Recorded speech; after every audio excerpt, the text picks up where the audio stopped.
on our FOX54 Facebook page. And when I get done rambling on about tomorrow, I'll answer those questions. If you hear noises, that's because Jordan is right beside me, working on the forecast for tomorrow. So you might hear him get frustrated or eat his granola bar. Or granola bars. Don't be hating on my granola bars. This is going to be a very laid-back chat. Obviously, I'm not dressed like I usually would be for TV. I don't have to be on TV until a little bit later this afternoon.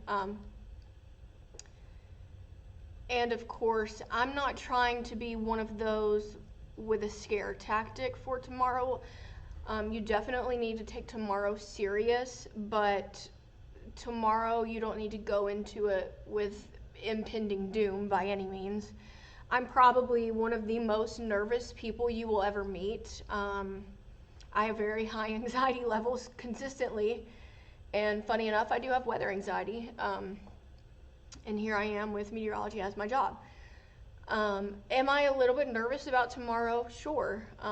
Even when we have, slight risks, sometimes I get a little bit nervous about those as well, but tomorrow we have to have a lot of factors come into play at the right time for us to have what the Storm Prediction Center is calling an outbreak of severe weather. Could we see that tomorrow? Absolutely. But this is the latest update that we have right now. So the Storm Prediction Center, they did put out the day 2 outlook about 12:30, so about an hour and a half ago. They will update it again later tonight. But this is what the latest update is. I'm not surprised. I had kind of figured that they would introduce a high risk for severe weather. I will say that it is kind of on the rare side to have a high risk in a day 2 outlook, but that's just what the Storm Prediction Center is seeing at the moment. This is what they think is going to be best, and I feel like they are forecasting this as a worst case scenario, because when you have events like this that are or could be of this severity, you do need to go into it with a worst case scenario, and that is, we see numerous tornadoes tomorrow. We have the possibility for some of those tornadoes to be EF2 or even potentially greater. It's not anything uncommon here in Alabama by any means. We're in spring. Spring is our severe weather season. So, from March until about the beginning of May, that's when we always need to be on guard for spring severe weather season here in the Tennessee Valley. Okay, so my brother actually just commented. He said he's cooked. They don't have a basement. So if you don't have a basement, speaking specifically to you, Caleb, which, by the way, my brother was actually in Tuscaloosa during April 27th, 2011. So if anybody's going to have major storm anxiety, it's going to be him. And, that is very understandable. I'm not expecting tomorrow to be an April 27th, 2011 event by any means, but could we have tornadoes of that severity? Sure. Okay, just got a notification. Anyways, if you don't have a basement or a storm shelter is going to be your number one best and safest bet.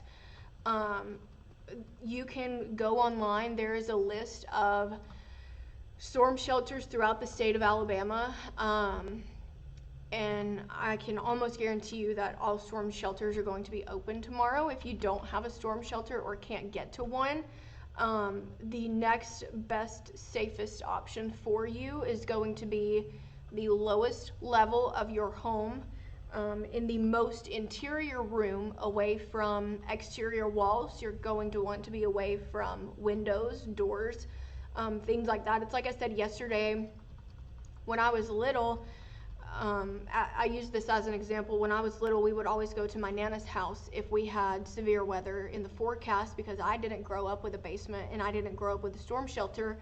And she has this closet that is in the literal most interior room of her home within her bathroom, and that's where we would always go. We would always have bicycle helmets on, things like that. So Definitely tomorrow, if you don't have, I'm reading the comments, so if you see me pause a little bit, that's because I'm just trying to make sure that I stay on top of things. So if you don't have a basement or a storm shelter to get to, you can easily go to the lowest level of your home, away from exterior walls and windows, and have some sort of a head covering, whether that be, you know, the mattress off of your bed. A bicycle helmet is always the best example to use. Items like that. So this is what we've got going on, and as I said earlier, I'm not surprised that they went high risk, just because the way the models are trending. And I don't want you, after I say this, I don't want you to think, oh, well, we're not going to get a severe threat for tomorrow. That's not the case. But I will say models have been trending the severest in the purple area. So that is southward of the Tennessee Valley. It does clip the southernmost portion of Coleman. Could they extend this northward? Sure. Could they extend this southward? Sure. We're not going to know that until they give us the latest update for the severe threat. So this that I'm showing you is for specifically tomorrow, between the time frame of 7 a.m. tomorrow until 7 a.m. Sunday. We are expected to see 2 rounds of severe weather, one of those coming tonight, and I say tonight as in 1 a.m. Saturday morning until probably 6 a.m. Saturday morning. And then it looks like we see some sort of a break from about 7 a.m. until about 11 a.m. noon potentially. And then after noon, that is where you're going to want to pay attention the most. The absolute most is going to be tomorrow afternoon. That's when we're expecting majority of the severe weather to happen, is tomorrow afternoon. And that is also not to say that we couldn't see a higher end tornado move throughout the overnight tonight, because we do have that threat for the overnight as well. In fact, I'll show you the storm threat for tonight. This is valid 7 a.m. this morning until 7 a.m. tomorrow morning. So for the overnight, we do have an enhanced risk for strong to severe thunderstorms, mainly along areas along I-65 and west of I-65. And then the rest of us remain in a slight risk, with it becoming lesser of an issue as you trend more eastward. So areas like Fort Payne, areas that are right along the Alabama-Georgia state line, they do have that smaller threat.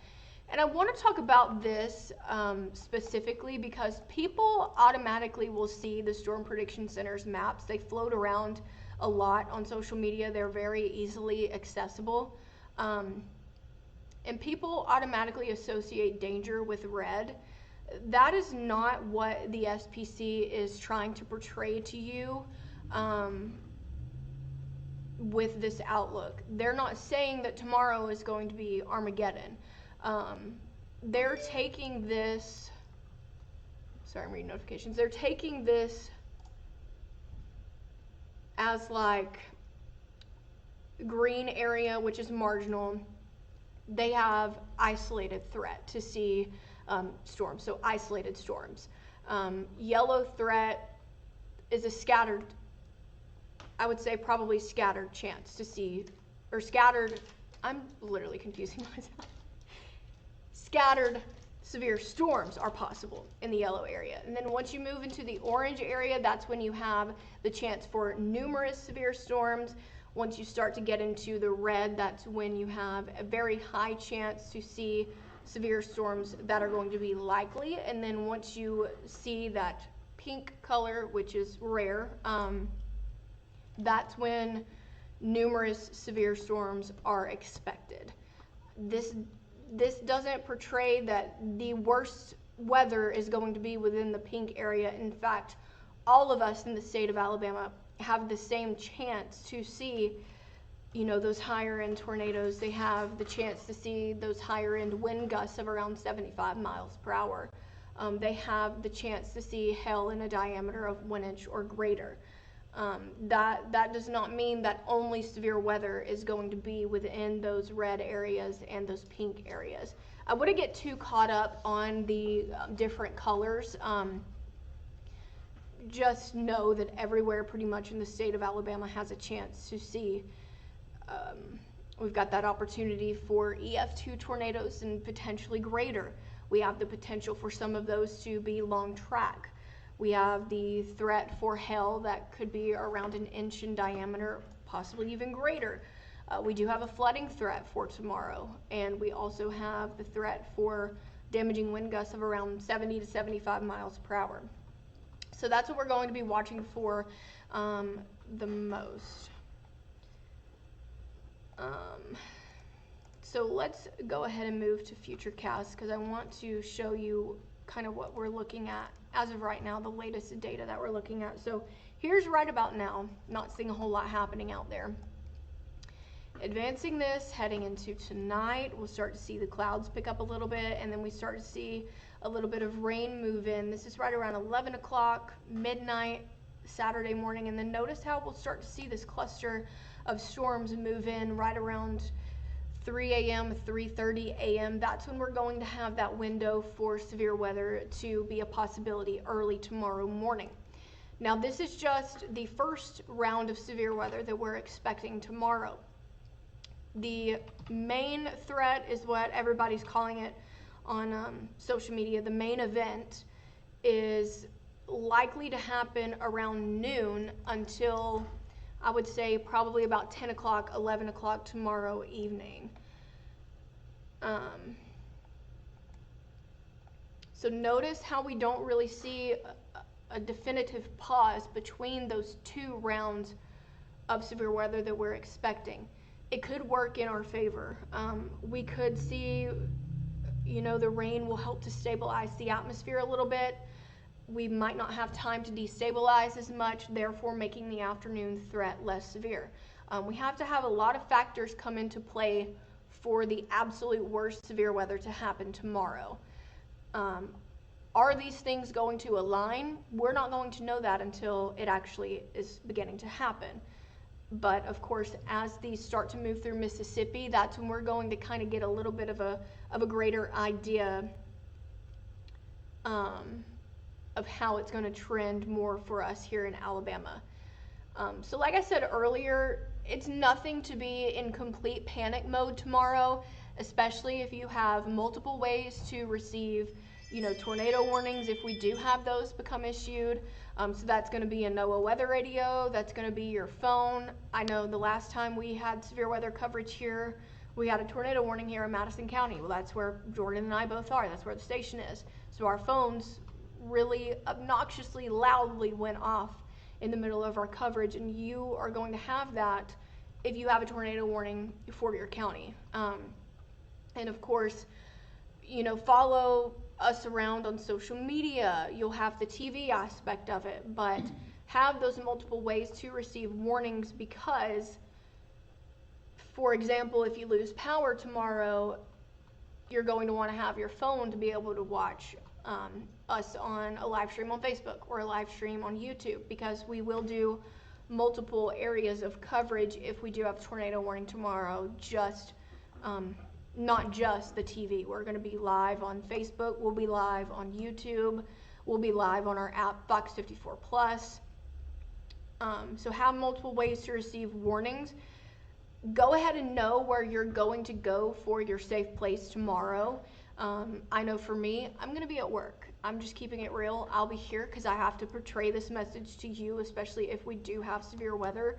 We're going to have to be on television for that, to warn you. I know my neighbors have a basement, so that's probably, where my dog will be tomorrow. But this is nothing to be in complete panic mode over. I've seen a lot of people on my Facebook ask where they could go out of state to get away from this. I don't think that's necessary tomorrow. In fact, you would probably be on the road driving, through this or trying to get away from it. I don't think that's safe. If you have your safe space, and you're ready to go for tomorrow, once we have a warning become issued, you're going to be fine. I understand storm anxiety. I get it. I was here during April 27th, 2011. I was not yet a meteorologist, obviously.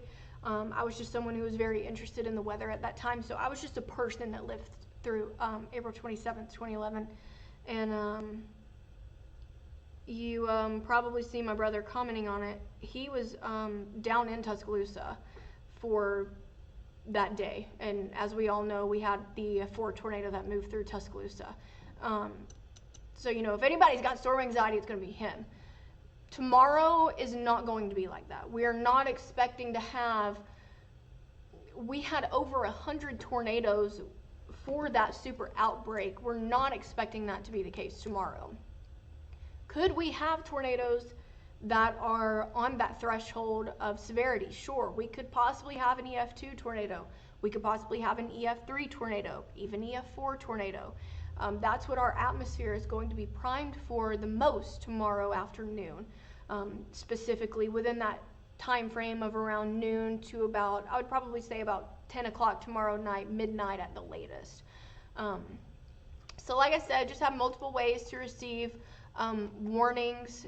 You know, like Caleb said, he's hoping for rain in the morning to help with the forecast. Me too. There are a lot of different scenarios that could play out to limit our severe weather threat tomorrow. We're going to be watching for how much moisture is able to build into the Tennessee Valley tomorrow as this rain approaches.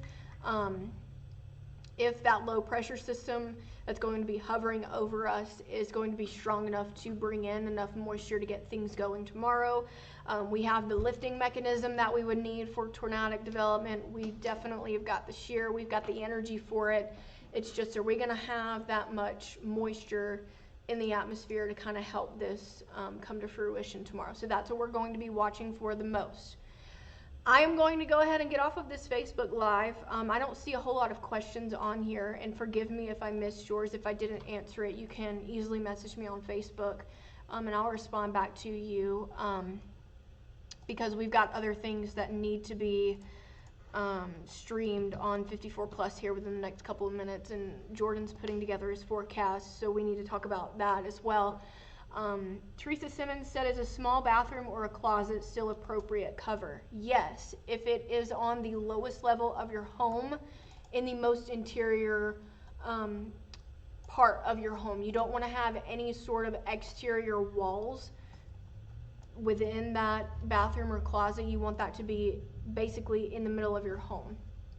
That would actually be your second best bet to go if you don't have a storm shelter or a basement.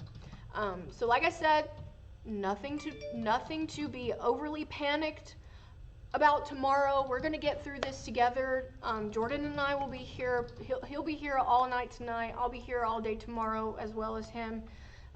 Perks of being a chief, Jordan. Isn't that right? We will handle all of the tracking and how much, you know, the severity and relaying the message to you guys. You just need to pay attention. We are not expecting this to be a extremely gigantic big ordeal tomorrow. Just know that we do have that threat, that higher end threat for severe weather to develop tomorrow. As we get these updates throughout the day, throughout the night, throughout tomorrow, we're going to be posting these on our social media pages. They'll be on our FOX54 website, so you can always check that as well. I don't see any more questions, so I'm going to go ahead and get off of here. I'm going to get off of this Facebook Live. If you did just join in the middle of it, I'm going to leave it up on my Facebook so you can go back and watch it. But until then, I'm going to go ahead and end this Facebook Live, discuss things with Jordan, and then of course we're going to plan our best call to action, what our best call to action tomorrow is going to be. But like I said, don't be scared. I understand nervousness. I'm a little nervous about tomorrow too. I get nervous when the wind blows. But tomorrow is nothing that, you know, you need to go and pack your entire house up and move to a different state type thing tomorrow. It's spring in Alabama. It's a common thing here. You should always expect severe weather in the spring here in Alabama. So I'm going to go ahead and hop off. I think I've said that about 4 times now. I'm being for real now. If you do have any questions that I didn't get to or you haven't thought of yet, you can message me on Facebook and I'll get back to you as soon as I can. But until then, we're going to be tracking things behind the scenes, and of course, whatever the latest change is within this forecast, we're going to be bringing that to you on Facebook as well. So be sure to follow me. Be sure to follow Jordan on Facebook. His Facebook is Chief Meteorologist Jordan Dressman. We're actually going to be doing a live breakdown discussion of the severe threat for tomorrow on 54 Plus. If you don't have our app, you can download FOX54 Plus on your Roku, Apple TV, Fire TV. We're going to be doing that right after our newscast, so at 5:30. And then, of course, he'll be doing a Facebook Live at 8 o'clock. And then we'll be here throughout the night. We'll be here all day tomorrow until we, have to be. We will be here tracking this for you. So until then, I hope you guys have a great rest of your Friday. Enjoy your weekend, and just be really weather aware heading into the overnight tonight and into tomorrow.